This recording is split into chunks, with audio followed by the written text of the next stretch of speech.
ए जी सुतल देवर के जगाई कैसे।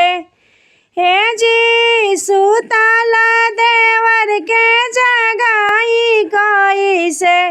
हे जी सुतल देवर के जगाई कैसे।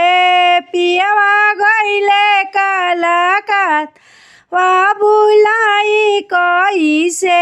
पियवा गइले कलकत्तावा बुलाई कैसे। पियवा गइले कलकत्तावा बुलाई कैसे।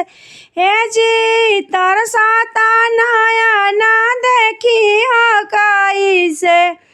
हे जी तरसता नयन देखी हो कैसे। दिल में लागल बाटे अगिया बुझाई कैसे। दिल में लागल बाटे अगिया बुझाई कैसे। हे जी सुतल देवर के जगाई कैसे। हे जी सुतल देवर के जगाई कैसे।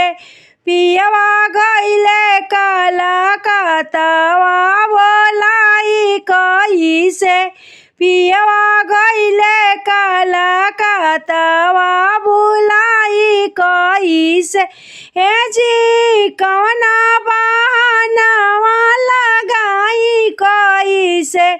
हे जी कौना बहानावा लगाई कैसे।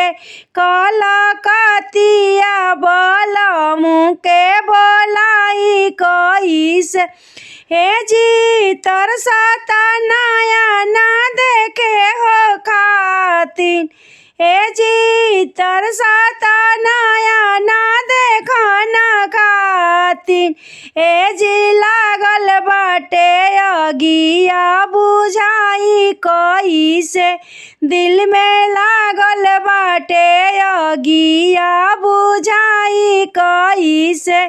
हे जी पिया कलकतिया बोलाई कैसे।